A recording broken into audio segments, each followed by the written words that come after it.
Dragons. How is everyone doing today? I hope everybody's enjoying their long weekend. Sorry that we are a couple days late this week doing our WIP N Chat. It's been a little tense around here.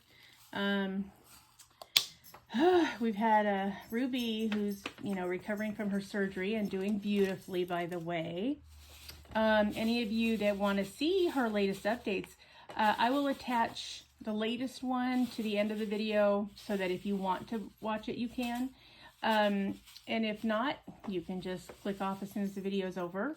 But if you want to keep tabs on her or any of the other dragons, you can just shoot over to my other YouTube channel, Finian's Lair, FINNIANSLAIR, and get all the news that's fit to print about all of them. So there's that. Also, thank you guys for leaving questions. We appreciate it. That gives us some direction to kind of go. So that's helpful. Do you want your cover minder over here? I'm okay. All right.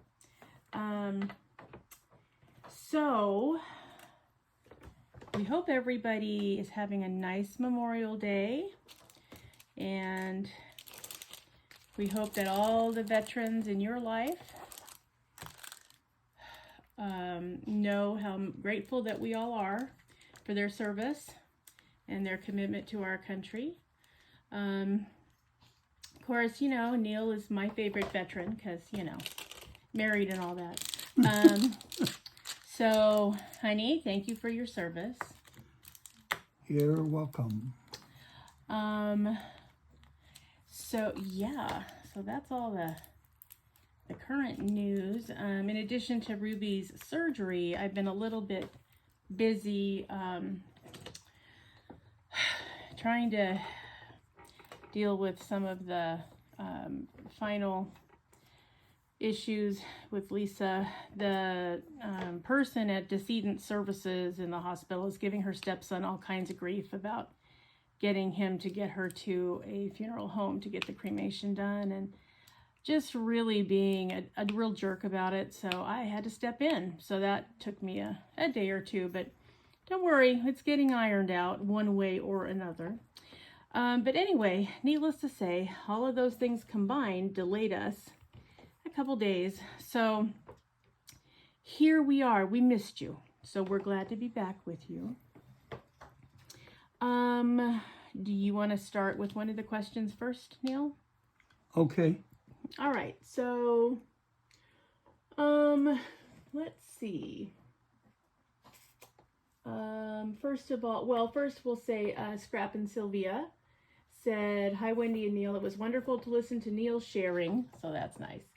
"Great WIP N Chat. Probably going to spend the weekend with family." Well, that's wonderful, Sylvia. I hope you're having a great weekend with your family. And I'm glad you enjoyed Neil. His nice baritone voice is easy to listen to. I will say that right up front. Okay. Let's see. Let's start with...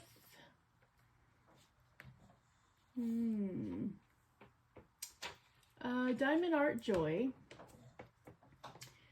wants to know, tell us how close you are to the beach. How are your beaches in Southern California? And is there a dog beach, etc.? Looking forward to more chats, and maybe Neil should start his own channel. Love you guys. See, I told you should start your own channel. Okay, so you want to start with how close we are to the beach, which is pretty darned, but go ahead. We live in a little town that is east of Ventura, and it takes us about 15 minutes to get to a beach if we want to go to the Ventura Beach.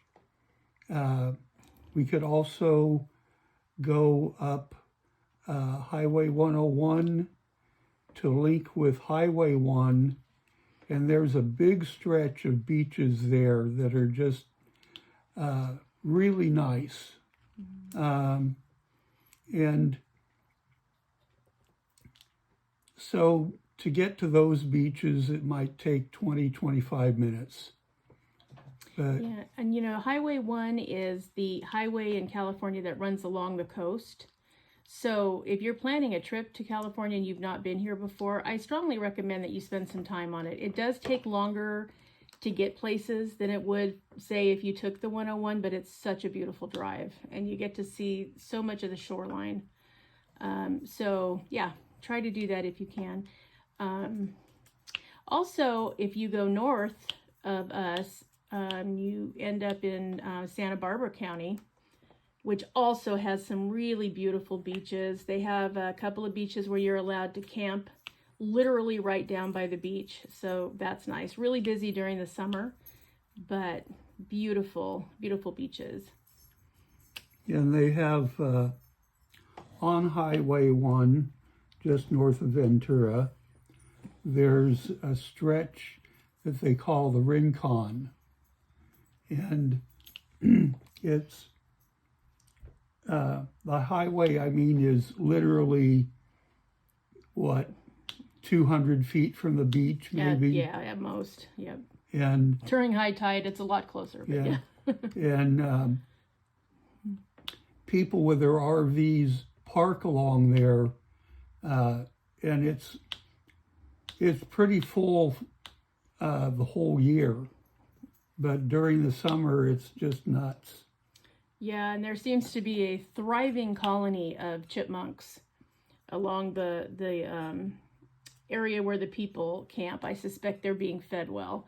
And there's also big rocks in there, so there's places they can hide and stuff. And then certain times of the year, you can, from that same beach, you can see seals and sea lions. You can see dolphins out playing in the water.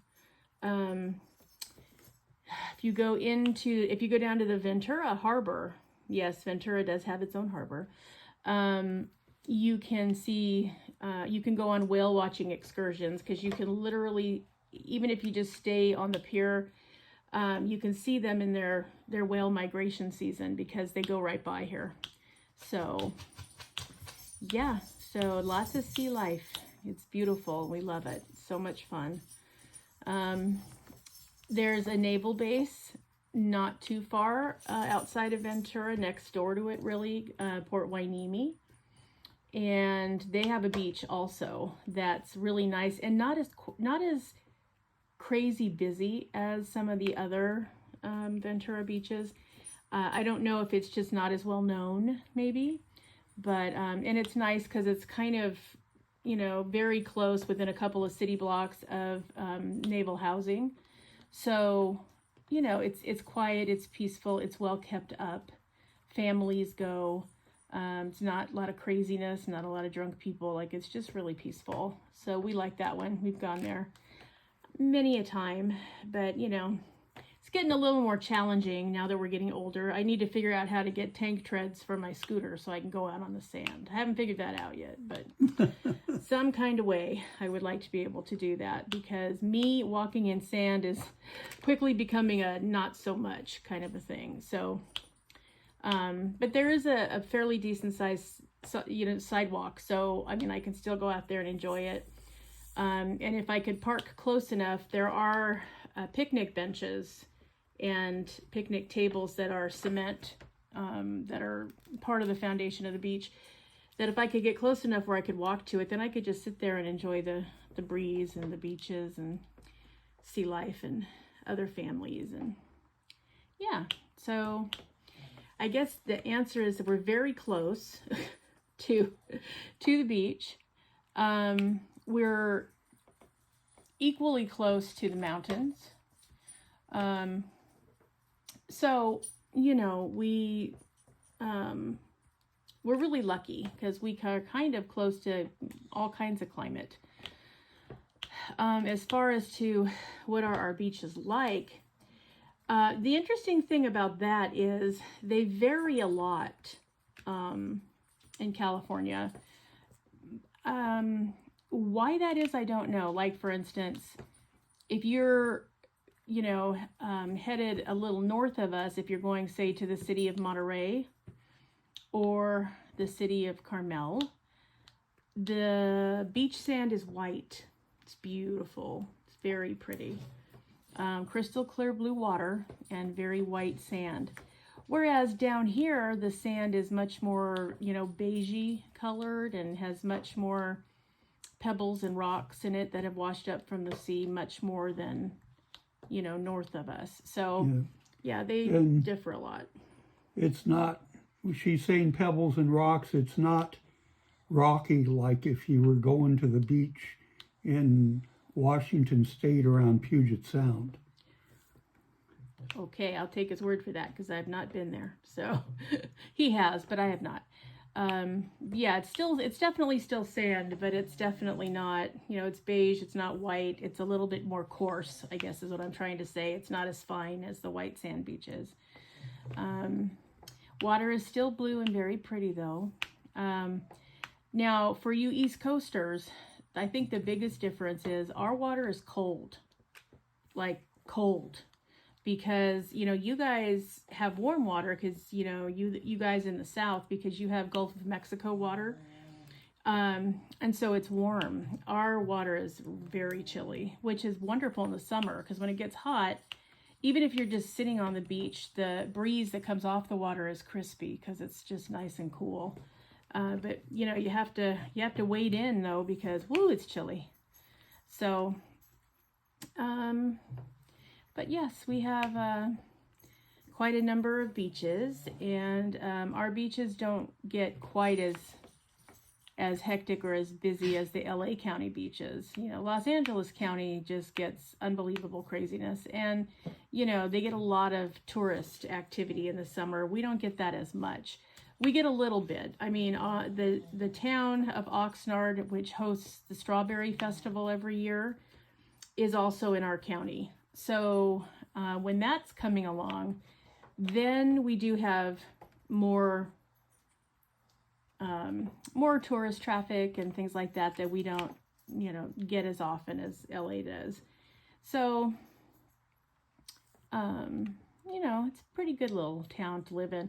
This area is largely retirees. That's a big part of our population. And so, we're kind of a little, I've heard it referred to as a bedroom community to Los Angeles. So, I mean, the nice thing about being close enough to Los Angeles is that if we needed, let's say we needed serious types of medical care and we needed, specialists, in an hour and a half, we can be at UCLA or USC. A little bit longer, we could be at UC Irvine. So, we're close enough to have a level of comfort that if anything serious did happen and they needed, our doctors needed to refer us, we could get there. There's also a couple of really good hospitals in Santa Barbara too that we could get to in about 40 minutes. So that gives us a little bit of comfort at this point in our lives, knowing that, we have medical care we can get to if we need to, top of the line medical care. So that's been nice, especially with Jared, because he often needs, specialized medical care for various reasons. So yeah, it helps to know that we're very close to multiple tertiary hospitals. So, so that we consider that a perk at this point in our lives, and a perk that we hope we never have to use, but hey, it's there if we need it. Los Angeles also has a VA services, so if something should happen and Neil needed to go there for some reason, he could technically get there. We try hard not to drive in LA because it's just such a madhouse, and commute is a nightmare, and that kind of thing. But if we need to, we totally can. Hang on, I have to pick up the needy chihuahua. Hold on. Is there anything else you want to add about our beaches in Southern California? Well, you asked about dog beaches. Oh, yes. And I really only know of one. Well, there's one, down close to, on our area, there's one. Leo Carrillo State Park it is a state park, and it does have a separate section that is a dog beach, which we've gone to many times, and it's well maintained, and that's all nice. I think there's also one in Malibu So if you're going celebrity watching, you'll probably see the one down there. But most of the beaches here, you know, dogs have to be on a leash. And you better be cleaning up after them, because if they see your dog pooping and you don't clean it up, they will fine you a lot of money. So, yeah, that's kind of the thing. I know that some of you guys have beaches that allow dogs at certain times of the day, which, you know, would almost be better. Hi, Griffin. Hi, sweetheart. Hi. I know you're just a good boy. I'm getting kisses. My little Chihuahua kisses. They're like butterflies. So that is, you know, what's happening out here. I have not had anybody give me grief, though, if I bring the dragons. Nobody says boo. So probably because either they're afraid of them or they can't really see them when they're just walking around the beach, because, you know, they're usually hanging out catching some rays. So yeah. That's pretty much what there is to know. I know that the people that do go camping out at the Rincon in the Santa Barbara, they bring their animals. So I assume that that means that they can probably go ahead and have them out there. We haven't done that, so I don't know for certain, but I imagine that that's probably an area that allows animals so that the whole family can camp. So, okay, anything else new? I don't think so. Okay, I hope that answered your question, Diamond Art Joy. I mean, if not, certainly feel free to leave follow-ups, you guys. It's perfectly fine. Okay. So the next question from Denise Hudson, 4723. Do either of you have siblings? Do you want to start with that one? Sure. I have a sister that's 4 years older than me, and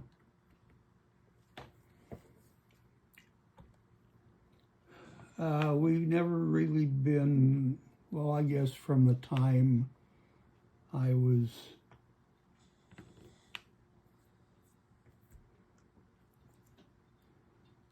maybe 13 years old, 14. We were never really that close. And a few years ago, we had some real issues after my mother passed. And I didn't like the way my sister was doing things. My mother had named her as executor of her estate. And so after we had a discussion about, I don't know, 2 weeks or something like that, after my mother's funeral, I've never talked to her again. And I don't plan to.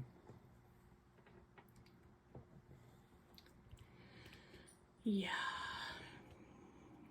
Suffice it to say that, you know, she's not that nice a person, and we just don't need more toxic people, you know? We really don't. So, yeah, I mean, their relationship was sort of precarious, and then after his mother passed, and she pulled a lot of stuff that, basically it ended up that she stole his inheritance from him, which has been terrible. I mean, clearly we wouldn't have a roof ready to cave in if that hadn't been the case. So, yeah, things have not been good.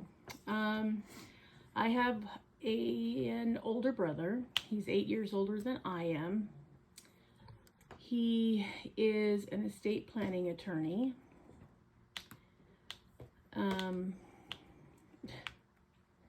We have had a precarious relationship most of the time. I think mostly brought about by the fact that I was a latchkey kid. My parents both worked. And so they made him basically second lieutenant. I mean, he was, another parental figure because he was responsible for me as far as they were concerned. From the time we got out of school until, they got home at dinner time. He used to walk from his high school to my elementary school and pick me up, and then we walked home, taking many a shortcut we were not allowed to take normally. And then, he had to monitor me all day long, and then our parents, we got home probably, walk included, probably 3:30ish, and then my parents got home about 5:30, 5:45. So yeah, so we were of our own devices in the afternoon. And yeah, it didn't take long for me to realize that even as a young kid that he really didn't want to be in charge of me. And of course, the older he got, the worse it was, because he wanted to spend time with his friends and wanted to hang out with his buddies, and he never could until after dinner time because he was responsible for me. And it hurt our relationship. It disallowed us to have what I consider a typical sibling relationship, and it soured him on children so badly that he has remained childless by choice. He does not, never has wanted children. So that's been really hard on his 3 wives that he's had. He's had the most current one the longest. I mean, they've been married. Well, they got married in 96, and Jared was 6 months old. So they're almost to 30 years, which I think is a record for both of them. It was her second marriage and his third. But, there are issues with that situation too. And so he's turning 65 this year and having all kinds of angst over it. And so I am, of course, teasing him mercilessly because I know my job as a younger sister, which is to make him nuts. And that's my job, and I do it well. I mean, the older we get, now my kids are growing and out of the house. And he never had any, and now kind of wishes he had. He seems to think that if he had had kids, we would have been closer. I don't know why that's a thing. I mean, when he said that, I was aghast. And I said, I really thought that, the two of us being the only offspring of these two people was enough. I didn't think it required more than that for us to have a sibling relationship, but apparently he did. And of course, my parents blamed me for him not wanting children because he had to watch me. I'm like, excuse me, that one's on you. You made that determination. But I will tell you, I didn't make that determination with my kids. When the kids were little, I did not put the oldest in charge.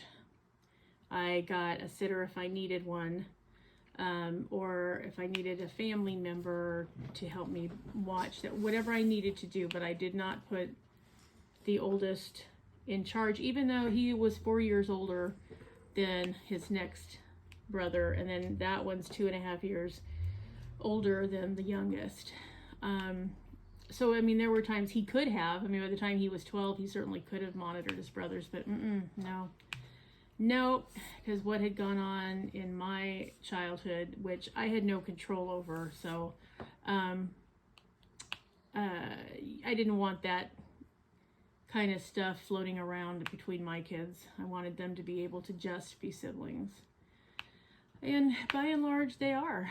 I mean, they know that, they're brothers, and that comes first. And so it has worked out that they do have a much more normal and typical sibling relationship, even though 2 out of 3 are adopted. None of the kids are biologically related, and yet they're closer brothers than any brothers you could name. So I'm thankful for that, because when their parents are gone, they're just gonna have each other. So yeah, unfortunately, I would really like to have a better relationship with my brother, but he isn't comfortable with it. Of course, now that we've buried my father, and our parents are both gone. I don't know. We'll see what happens. It's, you know, I've made it known to him my feelings about it, but the ball's in his court. I mean, he can essentially take it or leave it. He still thinks of me as 5, which I find silly since I'm a grandmother, but okay, whatever.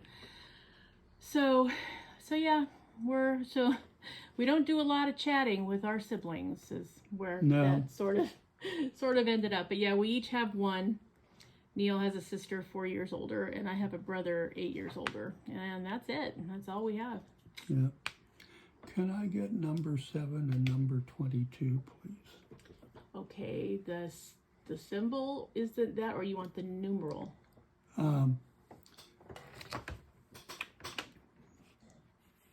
The,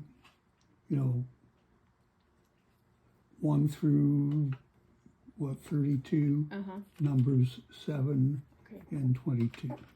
Certainly. Here's 7, and here's 22. Thank you. So, okay.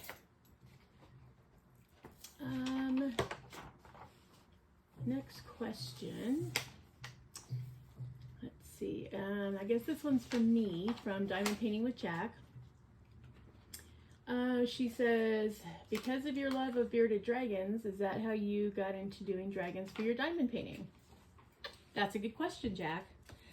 Actually, interestingly enough, I always had a soft spot for dragons. My love of them, though, came after I got my bearded dragons, because I adore my bearded dragons, and they mean so much to me that it just sort of leaked over into regular dragons. So as much as I liked them before I got the dragons in my house, it was even more so after they got here. And because they are so much like what we all assume, mythological dragons are. I mean, they walk like them, they have expressions similar to what you would expect. When they blow up their beard and turn it black and show the inside of their mouth, they're, you can see where that would be scary to people that didn't know that they can't do anything else. But their behaviors are very reptilian and very dragon-like. And so it just made my love for dragons that much more. So yeah, I think getting my bearded dragons just increased my love for the regular dragons of legends of yore. Also, when after Neil and I got into D&D, playing Dungeons and Dragons, that also gave my love of dragons a boost. So yeah, I think it's all tied together. I mean, and yes, if I hadn't liked dragons at all, I think getting the bearded dragons would have prompted that for sure. But yeah, I always liked them. And so now I like them more because I have some.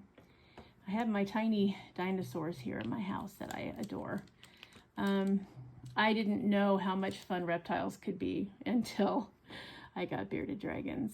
And I researched them a long time before I actually got one, because I had time. I knew that I couldn't devote time to them when the kids were little. I mean, it was all we could do to feed the dog. I mean, it was not something we could bring into the house.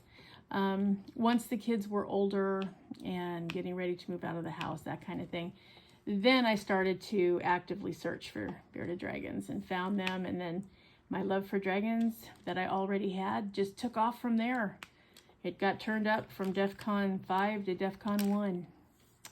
And I do love to diamond paint them because I think the way that most of the dragons are rendered now, I'm not that fond of Eastern dragons.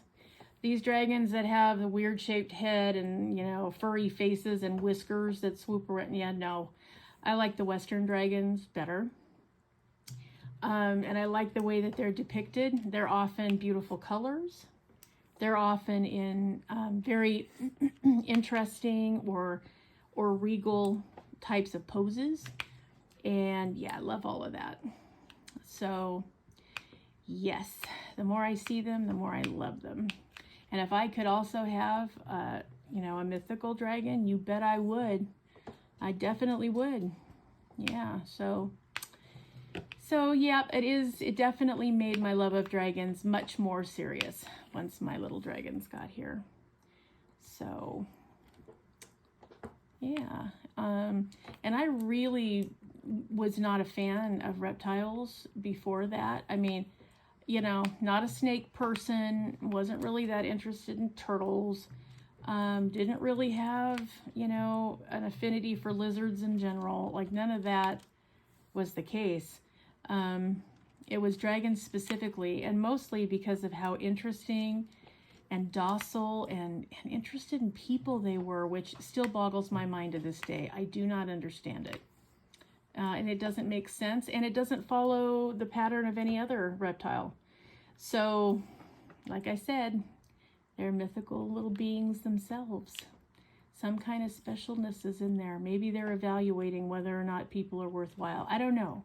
But I adore them, and I'm so glad I have them. I just can't tolerate people being mean to them, and I've nearly gotten out of rescuing multiple times because every time that I can't save one, that stays with me for forever. And so, and it makes me angry all over again because I know that they're in this situation needing to be rescued because somebody didn't care enough to do what they needed to do to take care of them. Now they're so injured, or they're so neglected, or they're so malnourished, or so ill that now they just want to get them out of their way because they don't want to watch them die after everything they've done to them. So that's bad enough. But if I can rehabilitate them, I do, and I try to keep a stiff upper lip about it. But when that situation arises and I take a dragon out of that situation and do everything I can and they die anyway because I couldn't compensate for the misery that they'd already been caused, yeah, it makes me reevaluate whether or not to continue to take dragons in. So, and now my house is getting full. Really, 4 dragons is really as many as we can take care of. I mean, I can take another one short term because I do have 1 extra tank. My medical tank is empty, so in theory, I technically can. On the short term, like if somebody had to travel or something and they needed somebody to look after their dragon while they were out of town or whatever, I could do something like that. But full time, you know, it's just a lot. So, and if I have to end up keeping all 4 that I currently have, I don't know if Clara is ever going to be appropriate to adopt out. That remains to be seen. So I'll have to see. You know, Finn is never leaving. He's my boy, and he will always be here. Merlin is my dragon that I, you know, purposely took in as a juvenile and raised him. So he is also my dragon. I don't know. I don't think that Ruby would do well leaving and being put in another placement unless it was something we could do over time, because she, you know, it took her a long time to trust. And I think if that trust was broken again, I don't know that she could come back from that. So she may well be a permanent resident. And so that's 3 out of 4. So that just leaves Claire. So I don't know what her status is, but if she ends up being, you know, special needs and not able to be placed, then I really am full. The only thing I could do is, you know, like I said, help somebody out temporarily, but I couldn't really take in another one because there's not enough of me to go around. So, yeah, so I don't know, you know, how that's going to finally end up. Some of that will, you know, depend on how Claire's doing when she's an adult, which will be, you know, toward Thanksgiving. Her birthday is November 26th, and so she will officially be an adult this Thanksgiving. So we'll see how she's doing then. I do have a home that I think would be fantastic for her. if they really wanted to take her in. I think it would be wonderful. But you know, we'll see how that works out. I'm not calling them or letting them know she may be available until I find out what her status is going to be. Because if she needs specialized care, or she needs medications, or she needs, you know, maybe she'll need to have her spay done too. I mean, those are things that I can't risk giving her to somebody who says they'll do it and then turns around and doesn't do it. So we'll see. But yeah, that's sort of my position on that. But yes, all dragons, love, love, love, love, love them. Can't help but love them, you know. So there's a saying that I see a lot. I see it on t-shirts, I see it on posters, I see it on diamond paintings, that I think really suits me and fits the bill, that says, heart of a wolf, soul of a dragon. That's me. And so I do think that which is probably why, yes, the majority of my diamond paintings are dragons and wolves, for the most part, along with, you know, specklings of other things. I do like to paint other things. It's not that there aren't any other things that, you know, in diamond paintings that I particularly, you know, don't want to do or something. I like all things. I mean, sometimes I'll see you know, a beautiful angel or a fairy or a princess or, you know, something funny, or, you know, I mean, I like lots of different things. I just, you know, have preferences. You know, Jack, like you and Hello Kitty, same thing. It's not that that's the only thing you do, but we all know it's your favorite. Come on, we're all aware. So this is the same kind of thing, I think. Okay, let's see.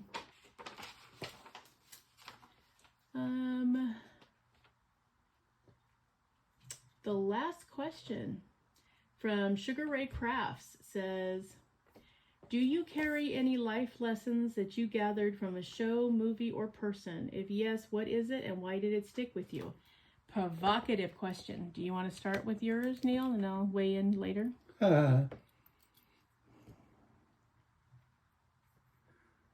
Well, couple of things that I picked up along the way in the military.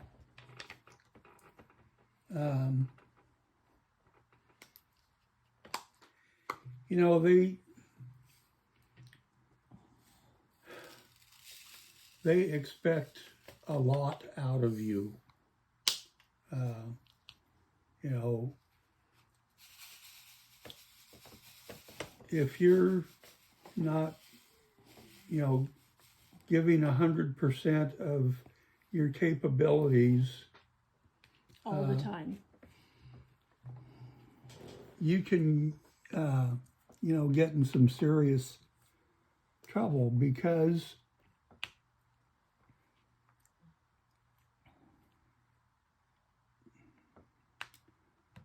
I don't know how else to put this. You can be in life-threatening situations that not just affect you, but affect the other people that are in your unit or that you work with. And if you're not paying attention, you're not focused on what you're doing, you haven't thought ahead, it can cause serious injury or death. Okay, just got to put it out there. So, this is called the 6P principle, which is prior planning prevents pitifully poor performance. And that was something that was kind of drilled into me by one of my supervisors along the way, and it's stuck all this time.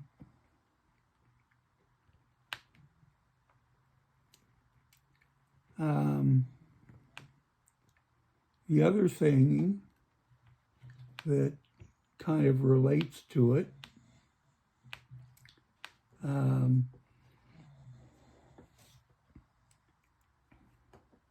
and you got to realize this is,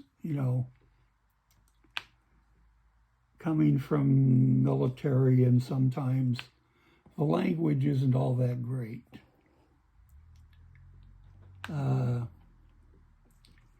And this goes, if you can't effing do it, you can't effing stay. So I guess those are my two things that I've learned from some people along the way. And why do they stay with you? I mean, you're no longer in the military, so No. So what is it that makes those two things continue to resonate? I don't know, it's just something that been ingrained in me so long that it just is there. Okay, well, that's fair. I think you can take the man out of the military, and you never can take the military out of the man. So those of you out there thinking about marrying a serviceman, remember this. For me, there's two things. The first one is from Dr. Maya Angelou, who's one of my all-time favorite human beings, and she passed away in 2014. And I went into absolute mourning because I found her to be very inspiring. And she knew from whence she spoke. Like, she had had enough tragedy in her life where she got it. She did the work. She examined her feelings. She examined why it was the way it was, how much of this was human nature, all of that. And one of my favorite things that she always said was, people will forget what you said.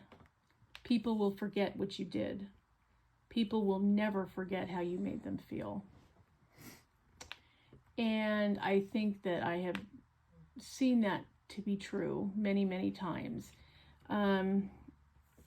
People have a tendency when they talk, when you get to know somebody, that they'll relate, experiences they've had or, what have, and inevitably what sticks in their mind about it was their emotional state surrounding whatever the situation was.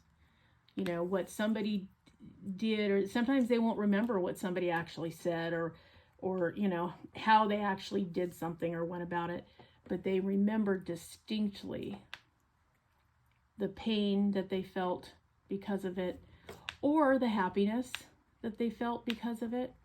So I have found that saying to be very, very true.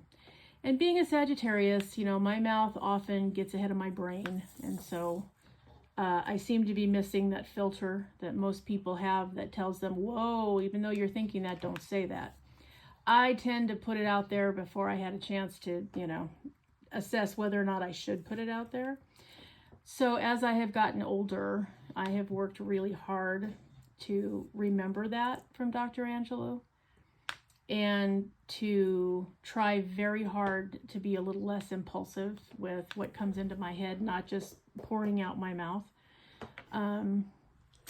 So I think that sticks with me on purpose every day. I try to remember, especially if I'm passionate about something or somebody's a real idiot and they're trying to sound important and they're just not succeeding. Those are the times that I find it especially hard to remember to watch what I say. But I try to remember all the time. Am I always successful? No, which means I have become really great at apologies, because you need to do that. If your mouth gets in the way of something and you cause somebody damage or harm or emotional distress, you need to apologize and immediately, right away, or within 24 hours. Yeah, it's not okay for you to make excuses and try to justify it out. If you said something and somebody was harmed by it, it is now your job to apologize and mean it. Do not be disingenuous in your apology. Nothing is worse than an apology that isn't, okay? But remember, there's strength in apology. Apology is not weakness. Weak people tend to not apologize. They make excuses. Why you deserved it, why they had to do it, whatever was wrong with you in their opinion. Yeah, they go out of their way to never have to do that. Okay, but see, that's the biggest sign of weakness, is that you can't take accountability for your own words, much less your actions. So when I step in it, and again, I often do, sometimes I step in it, well, a lot of times I step in it unknowingly because I didn't realize how something sounded to somebody else. I got it across in my head and the way it sounded to me, and I didn't realize that, oh, I guess if you're sitting in a different arena, that probably came out just really awful. And so then I will have to seek that person out and say, you know what? I owe you an apology. I'm really sorry that I said that. That isn't what I meant. And, I hope you'll forgive me because that was my bad. And then move on. You don't have to apologize for everything in the free world. That's not the issue. But if you say something and it's bad news for somebody, then it's on you. So I try to keep that in my mind at all times. People will forget what you did and they'll forget what you said, but they will never forget how you made them feel. I think it's especially true for those of us that have children. Children, things hit differently. So, you can't just say to a child, oh my God, you're so stupid. That's a horrible thing to say to a kid because they take that to heart. It may not have been intended that way, and that might not have been how it was meant, but the damage is done. That goes right to the center of their little beings, especially if somebody says that they love and respect and admire and, know that they need in their lives, like a parent or a sibling or an uncle or an aunt. Never, ever say to a child they're stupid, ever. Those things are an unacceptable way to behave. And as adults, we should know better. It's that same principle. So, okay. And then the other thing that sticks with me, and it kind of, I guess in a way, it kind of goes hand in hand. One sort of begets the other. Those of you that have seen Hamilton will understand and remember this. And if you haven't seen Hamilton, get a free subscription to Disney Plus and watch it and then cancel the subscription. Because I'm telling you, you need to see it. I don't care if you like rap or you don't like rap. I don't care if you love history or hate history. It doesn't matter. Lin-Manuel Miranda is a musical genius, and you have to see it. You are hurting yourself if you don't. But one of the things that comes across toward the end of the musical is the song George Washington is telling Hamilton as they're on the eve of battle to go into the Battle of Yorktown. And they are outnumbered, they are outmanned, they don't have the supplies that they need. And really, there's no reason we ever should have become a country. We had everything stacked against us. But those were the days when there was American ingenuity, and that meant something. So the first thing he says is he tells him, about his experience when he was young and dreaming of, victory on the battleground, and that, his first command, that he led his men right into a massacre, and, he saw them die right up close, right? And so one of the things that he's telling Hamilton, because he knows that Hamilton also has that fire in his belly about, I'm either going to succeed in this or I'm going to die a martyr on the battlefield. Either way, that's better than what I've been through, because he was an orphan and he didn't have a high station in life. He had to earn his way. So when Washington is talking to him, you know, he tells him, you have no control over who lives, who dies, who tells your story. And I think, again, as you get through life and you get older and, you know, the people that you love, you know, also get older and then they pass. And then, you know, you're kind of one of the last ones standing, right? As in your family of origin, okay? I think that really hits home in a different kind of way than it does when you're young. It's still important for you to know when you're young, but as you get older, you realize, wow, you know, it's really true. I mean, you can't will people to survive. You can't will them to not survive. You know, you can't determine how people are going to talk about you when you're not there, or if they're going to talk about you, or if you're just going to fade away into, you know, oblivion. So to me, what that said was, your responsibility is to live a life that the people that knew you and know you now and are going to, that have preceded you and that are going to come after you, that they want to talk about your life. And that, you know, they will keep alive whatever they thought was special about you. So, I guess what that meant to me is, you know, live a life that your people want to talk about. Live a life that your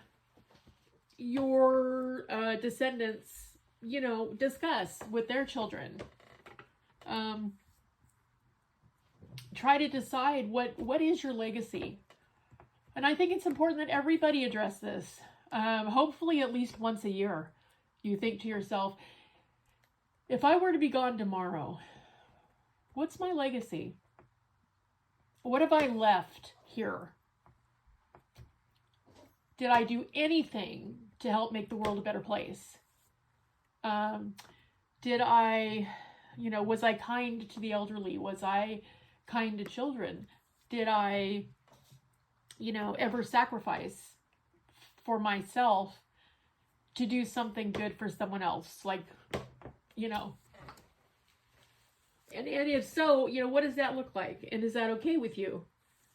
You know, if you're sitting back going, wow, I've done precious little to leave for anybody to talk about. Okay, well, fortunately for you, there's still time for you to change that. So, yep. So those are the two things for me. People will never forget how you made them feel. And you have no control who lives and who dies or who tells your story. So, you know, have a story worth telling, I guess, is how that adds up. So, yeah, I think those are the two biggest things. I think there's an awful lot of really good movies and an awful lot of lessons learned from some of the movies. I think if any of you get an opportunity to see Allegiance, about a family and going into the internment camps and what happened while they were there and what happened when they left, you should. Killers of the Flower Moon, which talks even more about what happened to Native Americans. This country has spit on Native Americans for lots and lots of decades. So, I think, you know, and I think if you pay attention to anything that goes on politically in the world, you know, we're in big trouble. I mean, the soul of this country has gone so far astray from what it was intended to be. And that's not necessarily a bad thing, because it was set up 234 years ago or some such thing. And it should be time for upgrades. Okay. But what's happening now is we're talking about disbanding our democracy. And the fact that that's even on the table should be terrifying to everybody. The fact that we can even discuss it is because we have a democracy.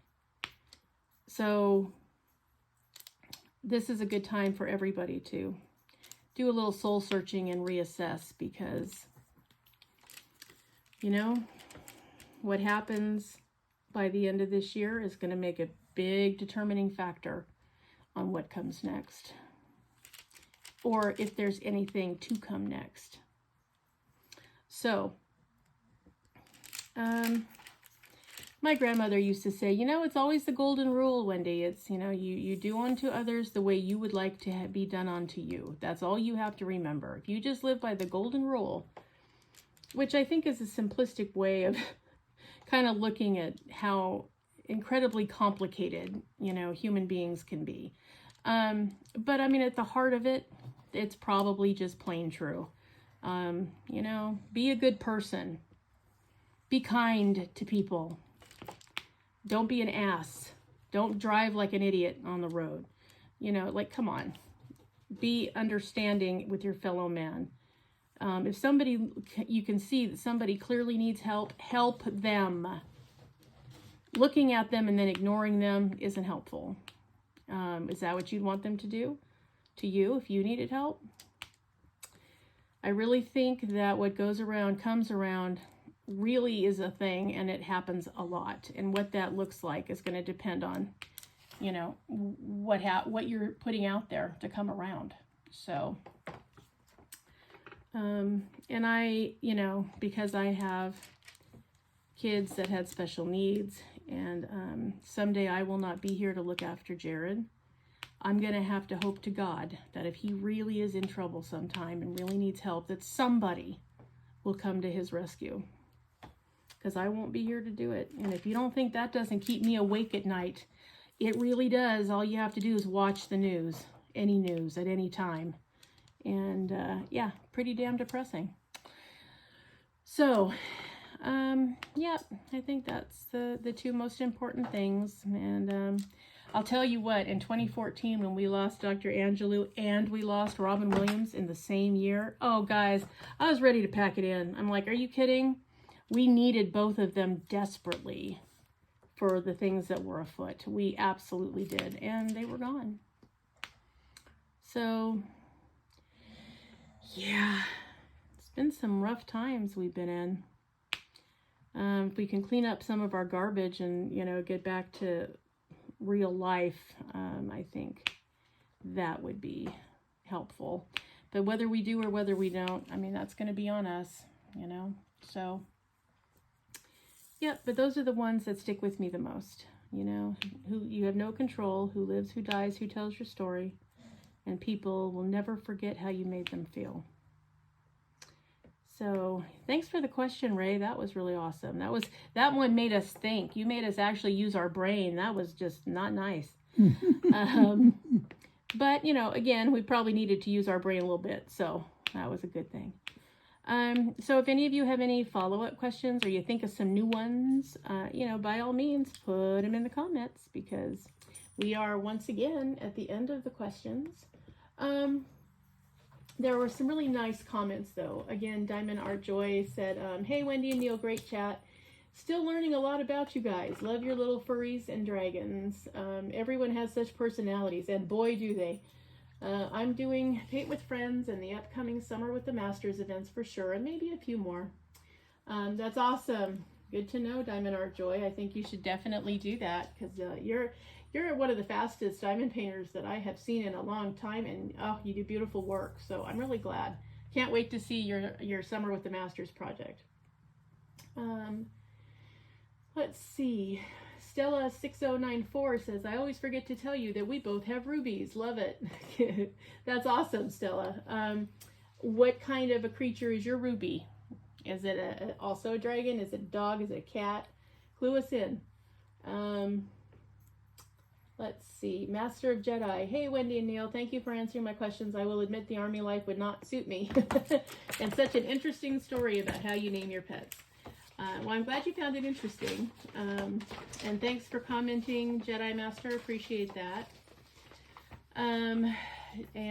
Diamond Painting with Jack. Jack said, I'm doing the animal event and mushy side event with the food. It's going to be hilarious.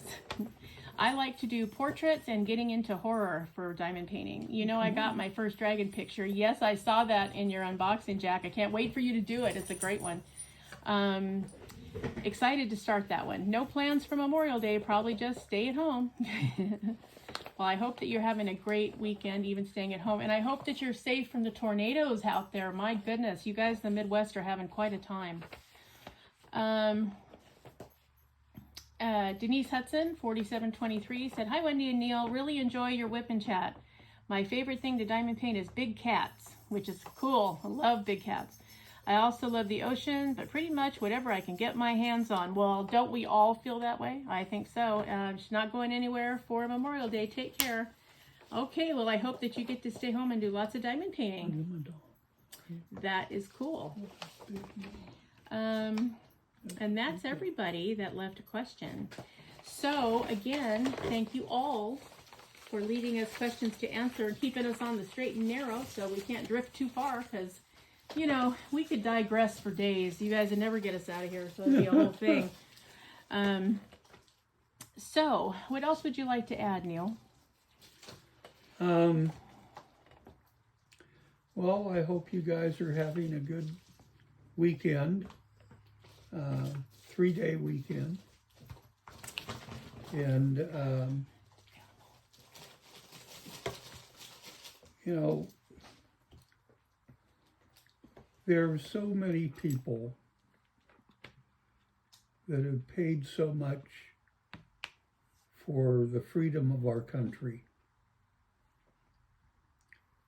And, you know, Monday is the day that we take to think a minute to honor those that have passed in the service of our country. And, you know, just take a couple of minutes and think about where we would be without their service. And not just us, not just you, where the world would be. Especially since, you know, we haven't had the draft in this country in a very long time, which means our military has been volunteer. And a lot of those people have died in parts of the world most of us never see. I mean, from the jungles of Vietnam to Korea to, you know, the Middle East, you know, places that they went to without a choice and never returned from. So please do things like vote, because when you don't vote, you spit in the face of the people who died to give you the choice to do that and the option to do it. So, you know, it's the least we can do. Especially, you know, women, I'm talking to you now. We didn't even get the right to do that until a little over about 104 years ago. So, and I'm not telling you who to vote for. That's on you. You decide who you're going to vote for. But go and do it. Or, you know, vote by mail. It's very simple. You fill out the form, you mail it in, they mail you the ballot. It can't be any easier. But yeah, please don't sit silent when you're lucky enough to live in one of the countries in this world where you can actually have a say, because yeah, try going somewhere in the Middle East and criticizing whoever's in charge. See what happens. So, and the people in this country, Arlington is full of them, who gave their lives because they felt that what we offered here in this country was worth preserving.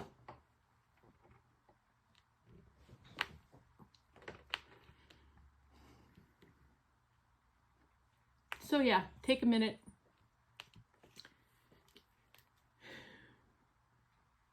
If you have a veteran in your life, call them.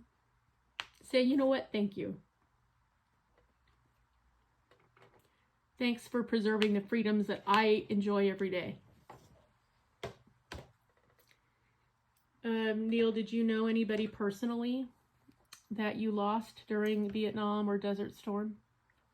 Yeah, a couple that I went to high school with that were lost during during Vietnam. They were about a year ahead of me in school. Do you know what happened, how they were lost? Yeah. One of them was a door gunner on a helicopter. Explain what a door gunner is for those of us that are not in the military.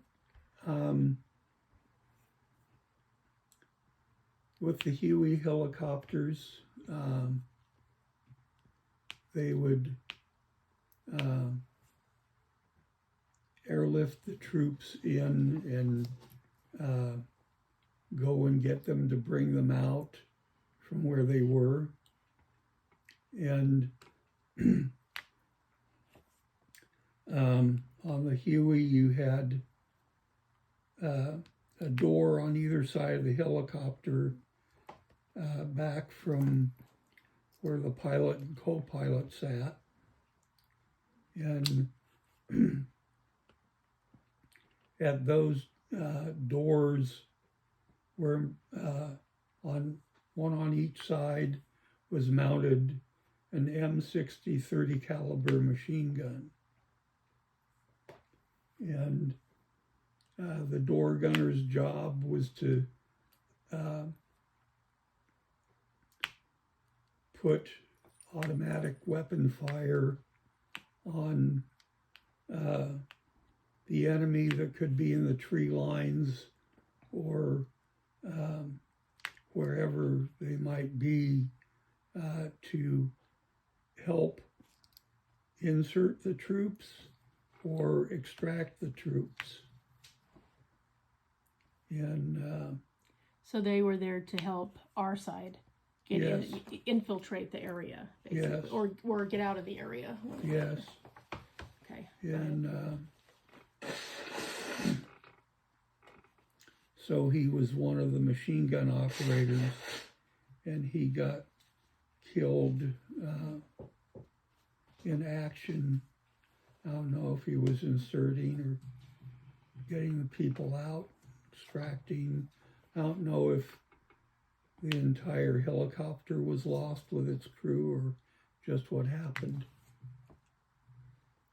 And the other guy that I knew, he had gone in the Marine Corps, and he got killed doing a bayonet charge. Why they were doing a bayonet charge, I don't know. But so he was killed by the enemy. Yes. Well, I'm really sorry that you lost people that you knew. That's a terrible thing to have to know. Do you think about them every Memorial Day?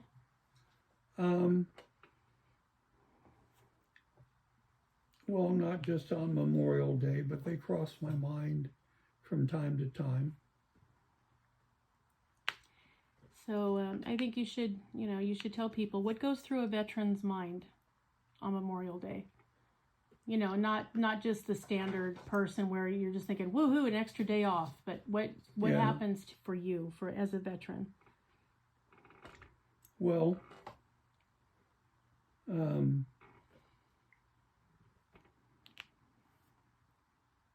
I think about the people that I knew, that I served with, that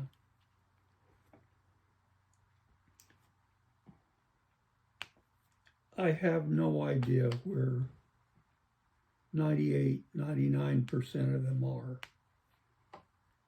nowadays. I hope they're doing well.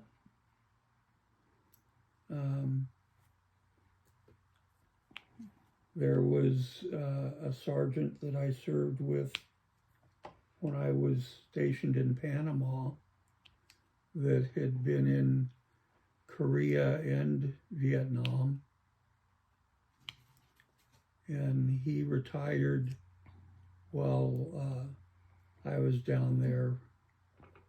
And he had married a Panamanian, and so he stayed there in Panama. So you decided to live as an expat, huh? Yeah.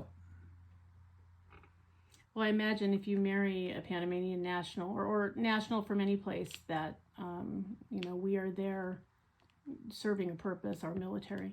I imagine it's hard to bring them back here. I mean, I imagine it takes lots of screening and security clearance. Even to marry a national from a foreign country, if you're overseas, there's a screening process that has to be done. When I was in Panama, I worked for about 8 months, 9 months in what was called the registration section. We registered privately owned vehicles on post, and we registered firearms that were held privately. And there was a gentleman that actually ran the section who was a Department of the Army civilian who had lived there I don't know how many years. And when I knew him, he was in his late 40s, early 50s, something like that. And I was 26 maybe. And he's the one that did the background investigations for the Panamanian people that our soldiers wanted to marry. So if you wanted to marry a national of a foreign country, how long did the security clearances take? I mean, what was the time factor? Normally took about 60 days.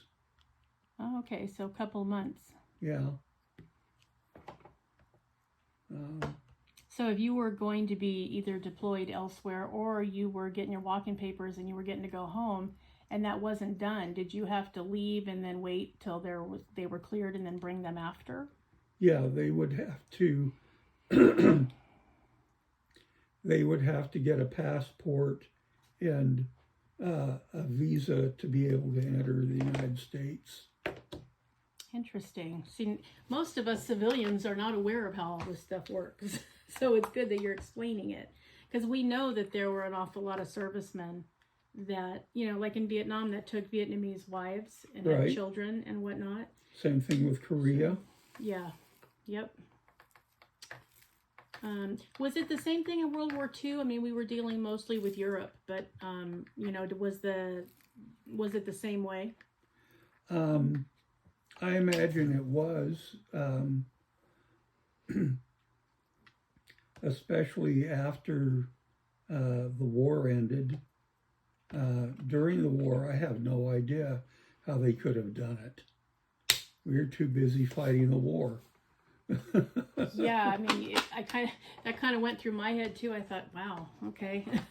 And is it the same if you wanted to marry somebody from, I don't know, Poland or Scotland or England or, that had a different citizenship? Like, was it the same way? Yeah, if you're a service member and you want to marry a national from a different country, they're going to have to go through a background investigation. Mm-hmm. And is it pretty, I mean, thorough? Like, is it uncomfortably thorough? That I really don't know. I'm sure it's pretty thorough. Yeah. Well, good to know because, you know, you never know. I mean, things happen, which I guess means that if you're a military member, male or female, you need to be aware of that if you decide if you're going to be in another country and you fall in love with somebody that, you know, it's not an easy thing to do to get clearance to bring them back to the States. Yeah. And I mean, it's designed to not be an easy thing because, you know, you have to make sure when you're participating in a war in some other country, I mean, you need to know that you're not bringing back somebody that just wants to infiltrate the U.S. So it's good that it's hard to do, but I imagine while you're the person waiting, it's exhausting. Yeah. Yeah. So now when you went to Panama, you were able to take your family with you. Is that unusual, or was it unusual then, or is it unusual now, or is that just something that they offer? It was offered.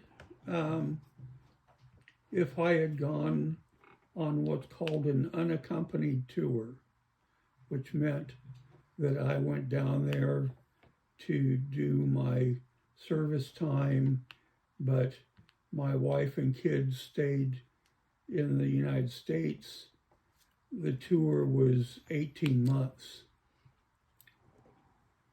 But because I applied to have what was called a command-sponsored tour, which meant I was authorized to bring my family, my tour was 3 years. Okay, so if you are able to bring your family, then it's double the time. Right. And was that your choice, or does the military make that choice? Like, does it depend on rank, or does everybody get the same choice? You have to be at least a sergeant, an E5, to be able to have a command-sponsored tour. Okay. Oh, So, no, I take that back, because I was an E4 when I went to Panama. I was a Spec 4. So, yeah, I guess it just depends on if they will approve it and you have the ability to set your family up where you get stationed.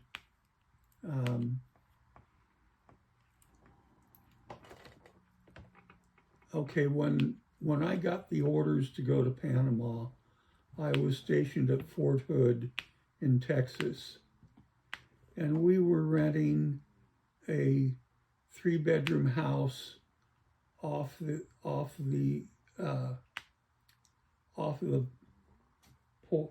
post,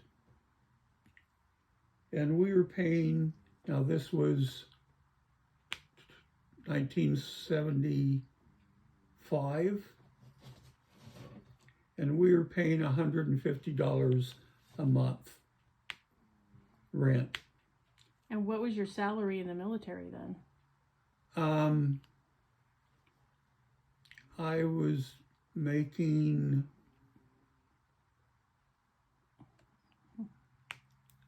I want to say $460, $470 a month, something like that. Maybe a little more, but not much. But also, when you're married, they pay you a housing allowance so that you can help subsidize the housing cost for living off post. There is an option for you to get housing on the base, though. But that can be a whole different ball of wax. Why? Because trying to move out, they want the place spotless. Oh, okay. So you pretty well have to hire a cleaning service when it comes Yes. time to move out. I Yes. see. Now, you, at the time that you went to Panama, you had, your children were very little, right? Yes. Okay. So so your kid, how old were your kids? My daughter was, let's see, about 2.5, maybe 3. Yeah, I think she was closer to 3. And my son was almost 2. Okay, so do they offer education for them at the base, or do you have to go, in the local schools? No, they have education on the bases. They had an elementary school program, and they had a junior high program on the base. But the high school was run by the Panama Canal Company in the canal zone. Oh, that's interesting. Did your kids go to any kind of preschool while they were there, or did you just wait till you got home and enroll them in public education here?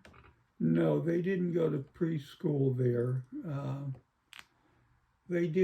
We did utilize their daycare periodically, though, if we wanted to go to a movie or something at night. Because, well, we tried it a couple of times, taking them, and they'd fall asleep during the movie, which was okay, but then they would end up urinating. That would be a problem. So you were there a total of 3 years? Yeah. And then you came back and ended up where? Came back and got stationed at Fort Bragg, North Carolina. And that's where you were a game warden for a while. Yes. And did you find that to be a welcome change after all the years as military police, or did you miss being an MP? Well, I was still being an MP. It was just a special duty assignment. Well, right. Okay. So did you miss your normal work schedule type tasks or no? No, it was more interesting. It was more fun. Okay. We've been on here quite a while now. Okay. We've gone over our hour. Oh, I didn't hear the timer go off. Yeah. Okay. Well, I was going to tell you, then you went into this other thing. Well, you gave me an opening. I took it. What do you want me to tell you? All right, guys. Well, we definitely talked your ear off this time. We hope everybody is having a good long weekend, though. Do take a minute. Thank somebody you know that has served our country over this Memorial Day weekend. And thank you once again for all your really nice comments and for your questions. So we had something to work on while we were talking to you. Feel free to leave any follow-ups that you might have, or if you thought of a new one, go ahead and add it in there. We're really glad that, we got to spend some time with you today. And yeah, just thanks for everything. Have a wonderful weekend. Anything you want to add, Neil? No, just have a wonderful weekend. And, thank the veterans and spend time with your family. And remember, always be a dragon. Spread your wings. Protect those you love. Have fiery passion. Stay strong, slay your fears, and always fly high, rise up, and soar. All right, everybody. Thanks for hanging with us for a while. And, we want to send hugs out to all of you. Love you bunches. And we will see you in the next one. Leave your questions for next time, and we will chat with you again soon. Bye, guys. Bye. Hey, everyone. So Miss Ruby just wanted to give you an update and let you know that she's feeling a little better today. She had her manicure. She has her summery pink nails with sparkles, of course, because, what's a diva without her sparkles? And she's so beautiful. She did very well. She's had about a teaspoon this morning of water and a tablespoon just a few minutes ago. And she ate 5 2-inch hornworms, which was wonderful. Then we don't have to go to the syringe feeding because she did such a nice job. Good job, Miss Ruby. Pretty girl. You're so pretty. Yes. Her incision's doing really well. Nothing is seeping out or causing her any grief. So yeah, she's just been a very good girl today. Starting to come around a little more. She's still not, not real active, and that's to be expected, but she is certainly doing well. She's taken her pain medicine yesterday and today like a champ. So she's doing very nicely. Yeah. She ate 5 of these little wormies that are about that size, which is about 2 inches. So yeah, she was very happy to do that. Now, normally for her, that would be a very small amount of hornworms to eat. But she let me know. She closed her eyes and closed her mouth, and she let me know that was all she wanted. So it's wonderful. Couldn't ask for better. Especially since we're only, 2 days post-surgery. So, but that's also what comes from really having a really good vet who knows what she's doing and really cares. So, your animals just do better in general. So, and the surgical tech, his name is Ben, he called yesterday morning. I mean, not even 24 hours later to make sure she was doing okay. And I said, well, yes, she's doing just fine. Yeah, and I just sat with her yesterday morning. I gave her her medicine, and then I just tucked her into my sweater, and I just wore her for a while, and she and I just, watched a little TV. So then this morning, I gave her her medicine. She was a little more active, so we discussed it, and I said, would you like to have your nails done so they will be pretty? And she said, well, yes, I would. So, and since she was sitting so patiently, because she's still kind of, recovering, I just took the opportunity, to use her summer polish with some sparkles in it. So she's all ready for the season. Yeah. She's been a very good girl. I'm very proud of her. Yes, she has been. So thank you again to everyone who's been thinking really good thoughts about her and wishing her good well wishes. She's coming along really well. The fact that she ate today is huge. So yeah, we're going to give her her normal share of greens now that she's had some hornworms. And then today's Saturday. So Monday, I'll offer her some of her superworms, which is more like her regular diet. And I might give her some waxworms just as a treat and see if she's interested. Yeah, but for now, she is just doing very, very well. She's a very good girl, and we're so proud. Yes, we are. All right, everyone. Well, continue to enjoy your long weekend. Yeah, Ruby says thank you, everyone, for watching out for her and thinking happy thoughts. All right, guys. We'll talk to you in the next one. Bye.